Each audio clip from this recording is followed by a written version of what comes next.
Welcome to Module 7, Leading Crucial Conversations, which is an extension from Module 6 around evaluations. This will help you win those conversations that are crucial to both the individual employee's success and also the organization as well. My name is Chris Sadler. I'm the Director of Human Resources for the Sun Prairie Area School District. Just a little background on me. As I grew up in Heartland, Wisconsin, I started my education career teaching kindergarten for 10 years. Graduated from UW-Madison in 1998 when I moved down to Atlanta.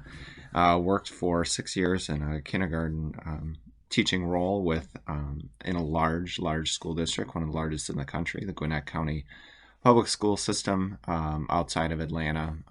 I was one of 17 kindergarten teachers on the grade level. Lots of learning over those 6 years, obviously with that many teachers that I could learn from and work with.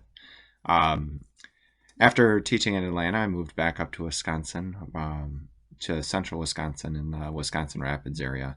I was a kindergarten or a 4K teacher in the Adams Friendship School District for a year, and then I taught in Nakusa as kindergarten teacher, and I was lucky enough to then become principal in Nakusa at Humke Elementary there for a few years, and then I moved to Marshall, Wisconsin, and personally moved to Sun Prairie with my family, but was principal at the Marshall Early Learning Center for 5 years.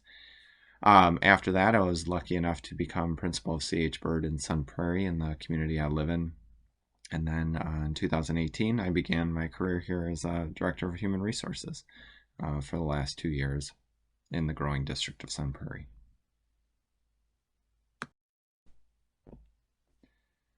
So, leading crucial conversations. These are conversations where the stakes are high.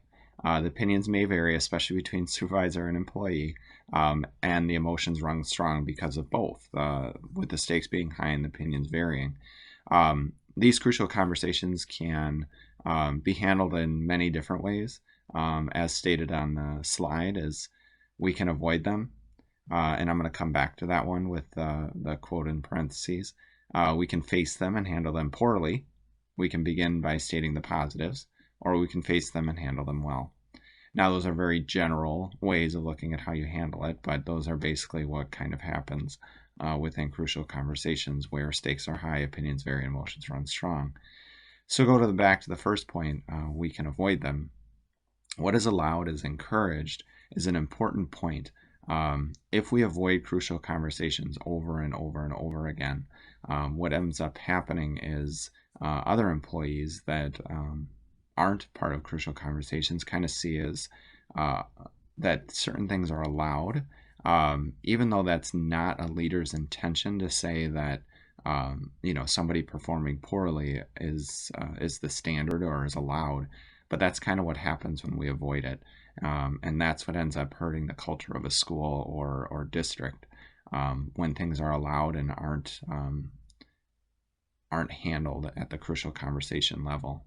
When we face them and handle them poorly is that this can kind of create like an inconsistent or distrust almost, is that when a leader is trying to have these crucial conversations but handle them really poorly, where letting emotions kind of run a meeting or run the conversation, or opinions turn into arguments and nothing really happens out of strategies. Things like that can happen. When we begin by stating the positives, you can obviously handle crucial conversations that way, and that is an important piece of it, but it shouldn't curtail the directness that needs to happen within a crucial conversation to really get a point across to somebody that needs some help in moving to the next level or grow. And then obviously the last one is facing them and handling them well, and we'll be talking about that throughout this slideshow. This slideshow that we're having here is a little bit more interactive than other ones where basically I'm just talking and asking questions.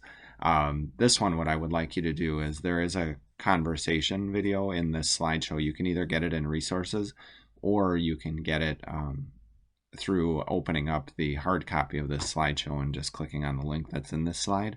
While you're watching this video, all I want you to think about is what are the 3 things you'll take away and use? What is the thing that you feel you already do? And a question you'd have. Now, this is a reflective practice, but the video is pretty short, And I just want you to think about those things as you go through it. And how does this help you navigate crucial conversations just by hearing some of these perspectives? Um, After you do that video, what I want you to do is I do want you to take an assessment, which is what is your style under stress? Because as a leader, you are under constant stress, and you have to start recognizing is how do I handle stress? Is there a way that I handle stress really well? And then what are the things that kind of trip me up in those moments of stress? Because in crucial conversations, not only is the employee that you're talking with, or parent or student or whoever it might be, under stress because they feel like you're being critical of what they do, is that you are also under stress because it's not easy to deliver messages that sometimes makes people uncomfortable, because it makes you uncomfortable as well. So once you finish up the difficult conversation video and think through that, I want you to take that assessment under what is your style under stress. And again, that link is either in resources, or you can open the hard copy of the slideshow and click the link right there. Enjoy it.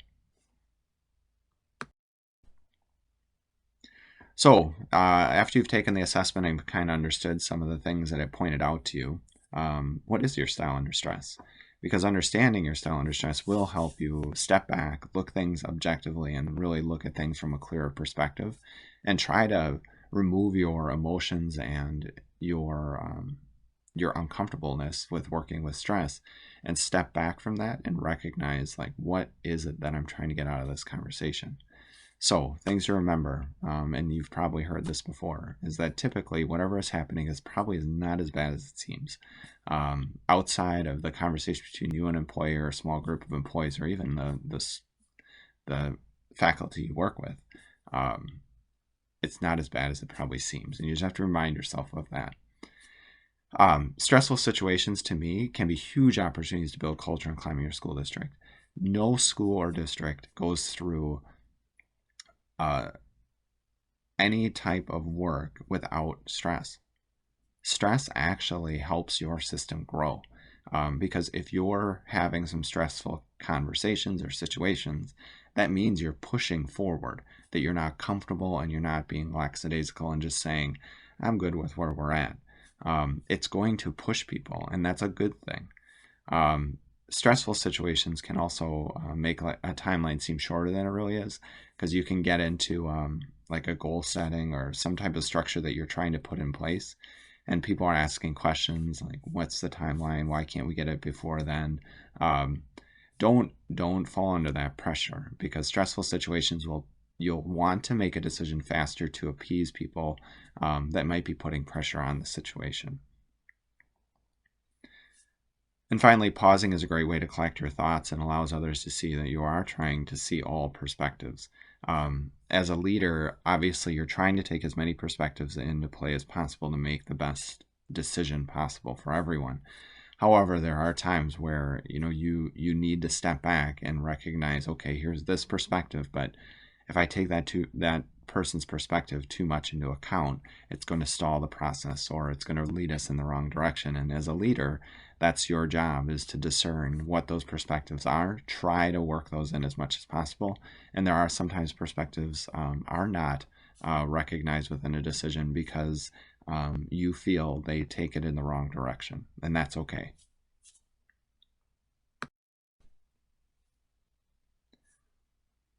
One book that we feel like really fits within this module, and the module is titled Crucial Conversations, but this book is not so much an education book, like about schools. It's more about how leaders can work through crucial conversations when the stakes are high. Now, when you think about this, I want to go back to what crucial conversations can do. It can build culture. Every organization has high-flying employees that work so hard, that fit the mission and vision so well. They want to see crucial conversations happen with those employees that aren't fulfilling the mission and vision of the school. And if they see that they aren't being addressed, they will slowly either disengage or leave the system. And you don't want that to happen. So those crucial conversations, as much as in the moment might feel like you're being critical of somebody and you're going to hurt the culture and climate of the school because you're going to hurt somebody's feelings, actually do the opposite. In this book, if you want to, I would look into it. But we are going to summarize it over the next couple of slides just so it kind of helps you understand what the book is about, because it really does apply to all leadership positions. There is a video of a summary of the book that you can check out. It's just a whiteboard summary that can kind of help you understand the book's general concept.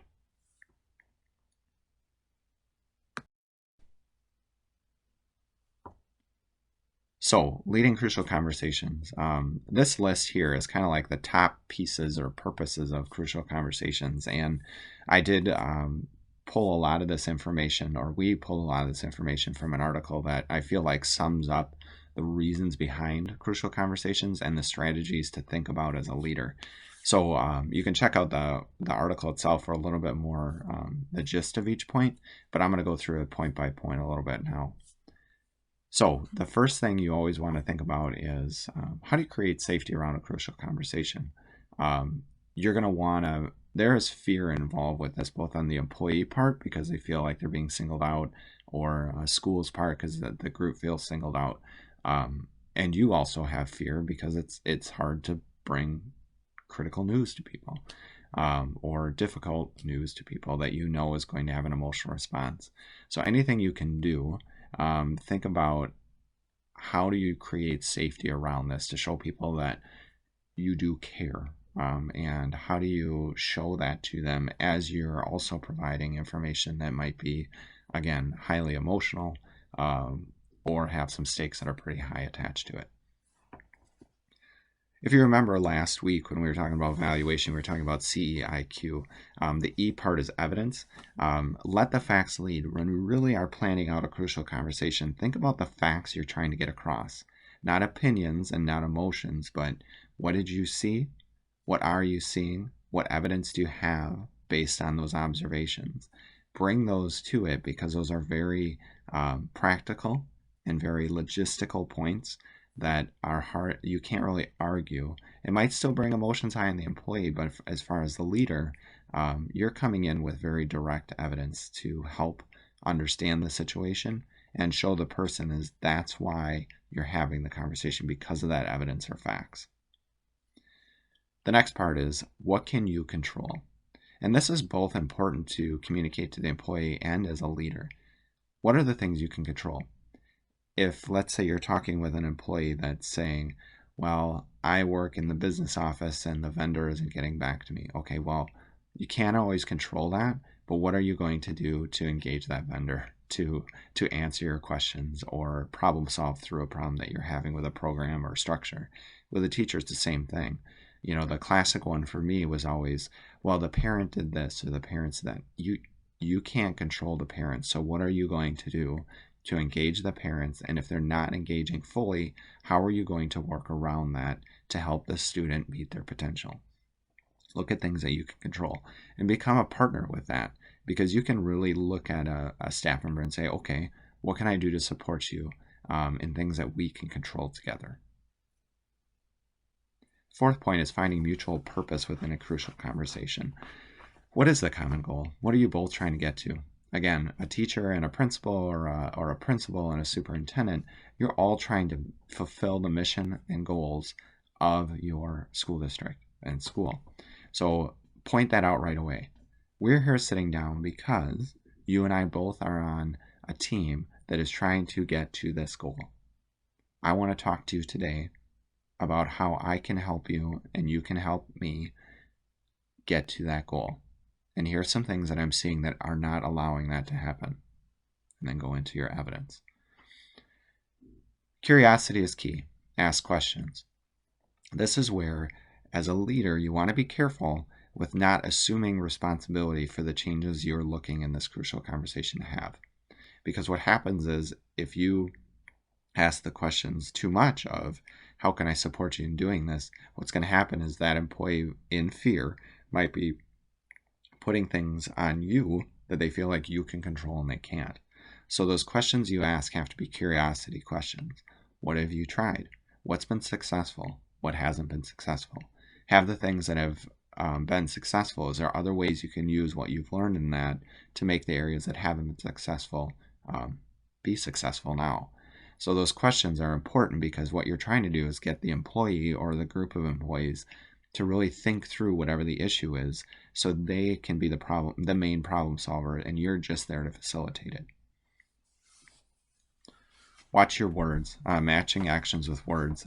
To me, it kind of goes to the curiosity is key a little bit, because words really do matter when you're talking about it. When you're thinking through that, sometimes, fear can cause somebody to go into like looking for the humor in things. And that's important to keep things light sometimes, especially with difficult situations. However, what you have to be careful of is not to make it too light. And then people walk out of there not thinking it's that important to change at that moment. The other thing is that, matching actions with words is important too, because as a leader, you can promise to take some actions to help that person move forward with whatever you're talking with them about. However, again, you want to be careful, because if those actions are going to release responsibility from the person that needs to take the responsibility, it's going to have a long-lasting negative effect on what you wanted to have happen. So what you're trying to do is say, here's what I can do, and then actually follow through on it, but really say, what can you do first, and what can I do to support you in doing that action? One of the things that comes out of crucial conversations all the time is the what do you say versus what do they hear concept. A lot of the times you will come out of a conversation and find that what they heard is exactly the opposite of what you were trying to get across. And it's interesting because when people are in fear and a high emotional state, their brain is only functioning in a point where they're hearing snippets of what you're saying. So there's some ways to combat this. And sometimes you'll get upset with the person you're talking with or the group because you think they're only wanting to hear certain things, when sometimes they're in a fear mode and that's just what they're hearing. So you have to maybe give them the benefit of the doubt and really recap the conversation before they walk out of the door or out of the room.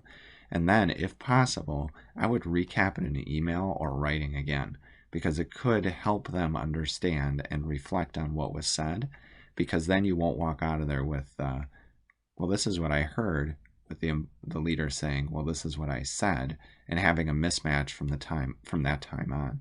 So follow up, review, recap in multiple ways if possible to help that person really hear what you said. As a leader, sometimes it can get frustrating because you want to have that person follow with you. But what you have to be careful of is be careful of the obvious choice. It's kind of like, the question with a teacher. Okay, well, you can agree to be on this plan of improvement, or I'm going to have to fire you. That's a tough conversation because the answer is pretty obvious what you want them to do and what they need to do. Now, sometimes there might have to be directness as you go through that, but you're trying to find an and. Well, yes, we are going to put you on plan of improvement because I need to be very, very clear with you on what I want you to improve. And this plan of improvement is really focused on keeping you in the system because I believe in you. If I didn't believe in you, I wouldn't have put the time into this plan of improvement, because it has goals and strategies that I know you can do and I know it can help you. That and is important rather than an or. It's not either or, it's this and how does that benefit the person there? A lot of the times with plans of improvement, people tend to have the final conversation in the beginning. And what I mean by that is they have an or conversation. Plan of improvement or you're done. When really, the plan of improvement should be, this is a plan of improvement and this is to help you grow. The final conversation should be at the end of the plan of improvement. If the employee doesn't improve on that plan of improvement, then you get to the more clear conversation of, I'm sorry, this plan of improvement, I tried to put this in place. I tried to put you in a place of success and it hasn't worked. So now these are the next steps we have to take with your employment with us. Listening is an important part of this. And, as they share in the book, I think that one of the things that you always want to do is they use the concepts of mirror, paraphrase, and prime in the book, but I think the paraphrase is important parts where if somebody has spoken, like an employer has spoken to you about their concerns as you have this crucial conversation, is paraphrase it just like we said at the final conversation to make sure they heard what you said. Once in a while, paused and paraphrase what they said, saying, well, I heard you just say this. Because what you're doing is you're saying, this is what I heard. I want to make sure I heard it correctly. And you're honoring them saying, I've been listening and I want to make sure I was listening well. And then finally, at the end of any crucial conversation, just for yourself, is to step back once in a while and say, okay, so how did that go? Yes, the emotions were high, stakes were high, and we were working within a conversation that could create fear. Did we end it with a clear goal, clear strategies, and what the next steps were? And does the employee understand that, or group of employees understand that? And do I understand what they need in order to take those next steps?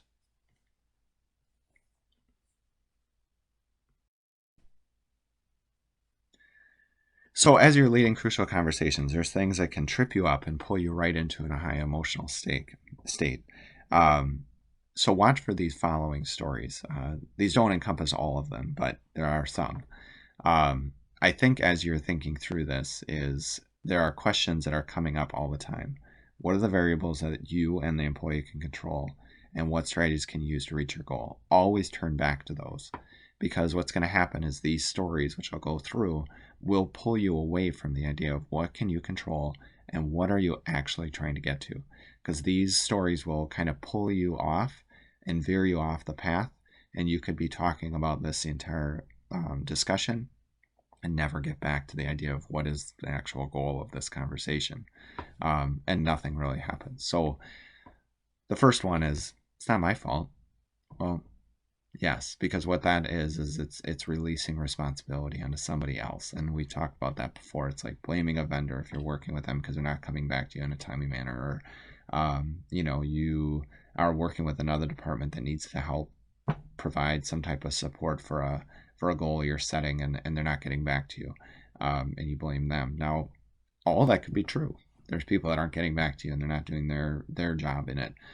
However, you can only control what you can do, so you've got to figure it out. And then the other time is, it's not my fault, actually could be put on to you as well, as saying, well, you as a principal, you haven't done this, this, and this. It's your fault that I haven't been able to progress. Again, we have to shift that, and that's very emotional, because you can say, man alive, I've worked on that so hard, and this person's saying I haven't done anything about it. That can really get your emotions high, but you have to step back and pause and then come back to them and say, I understand your frustration with things that I've done, but I have to help you understand what your role in it is. There's nothing else I can do, is kind of the same concept as the next bullet point is, it is what it is. Both of those can be highly detrimental to a culture, because that culture says, well, I can only get so far, and it is what it is. The society doesn't value public education, or society doesn't value educators in general, no matter if it's public or private, or the DPI is creating a system that's unattainable, or somebody's not helping me do this, and then they just kind of throw their hands up and they say, there's nothing else I can do, or it is what it is. Those comments can be to a point where it creates like a middling system, like just okay. And I think that's really important to think about as you go through it. And if only is very similar to that. It's not as clear as it is what it is, but it's kind of saying the same concept of, well, if only my teammates were to do this, or if only the superintendent worked with the board in a different way, or if only the DPI set up a different system, or if only we had more money. Yes, those are all, they might be all valid. However, some of those things just aren't going to happen. Funds are not going to magically be sent to schools. So you've got to work through that and say, okay, well, we have this is what we can work with. How can we meet our goals based on what we have or what we need? Shifting the monkey. This is just a funny concept that I got actually from a principal. His name was Len Englert in Nakusa. He used this concept a lot with the idea that he was always really careful when he was having crucial conversations with somebody that the monkey somehow didn't get shifted to him or somebody else. And that is kind of the idea of it's not my fault as well, but maybe a little bit more um, harder to detect. Because what will happen is slowly in the conversation, somehow the employee that you need to have take an action, that action ends up becoming yours.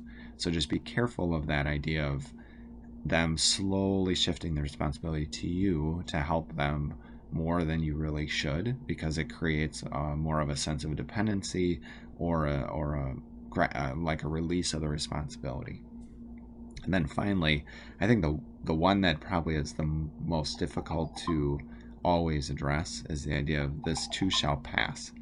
Um, this is a tough one because staff can say like, well, this happened 10 years ago, and maybe something like it did, but nothing's ever the same. So they'll just kind of say, I'm not going to put that much effort into this because this principal will probably leave in a couple years, and the new principal, I'll just work in the same way, and they'll leave, and I'll just keep doing what I'm doing. It's not a big deal. Or this initiative is just an initiative because the superintendent wants to get done, and I'll put minimal effort towards it to show like I'm trying towards it, but it's going to pass, so I'm not going to put too much effort into it. And you have to be really clear with that and saying, this is our direction right now. This is something that we believe will help our students get to the goals that we've set for them, and I need full effort on it. Clear as day about creating a sense that this is actually something that is transferable from one person to the next. And if it is kind of that concept of this too shall pass, show the person about, here's the strategies we have in place, so anybody that steps in here is going to continue the work. So there's a ton of benefits to crucial conversations, and again, avoiding them, you won't get these benefits. One is when you're really talking with somebody, as crazy as this sounds, and the stressful situation that it is, that you're kind of being critical of somebody's work possibly or disposition, you actually are communicating value in a way. You're saying, I'm spending this time with you because I actually do believe in you and I value who you are and I want you to get there. It doesn't feel like that at the moment, um, but generally that's what it does. And it also communicates value to other employees as well, because what they're seeing is if you hold tight to the mission and vision or goals or core values of the school and district, um, they're seeing you as valuing those at a high level, that you're willing to have critical conversations with people to meet those values and goals. And that is a huge part of this. I think that's probably the most important part of all of this, is that having those critical conversations it builds culture. It doesn't hurt it. During it feels like you're hurting it because emotions are running high, but in the long run it is really building value.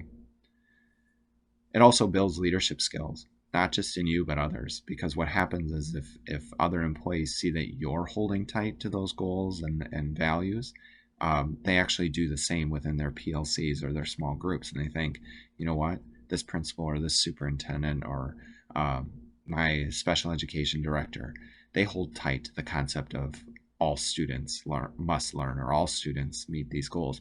So I'm going to stand up to my colleagues that aren't holding to those goals, and I'm going to have the same conversations with them because I know that my principal superintendent will back me up. So it builds leadership skills in others. It increases trust and respect in staff. Staff respect you for having those conversations because they want you to have those with their colleagues. It also builds trust because you're being clear. You're not skirting any issues. You're not hiding from issues, and you're really thinking through those conversations is very, very important. And that builds trust in them because then they, again, know that you'll back them up in the times where they are holding tight to those values. It also brings clarity to employees.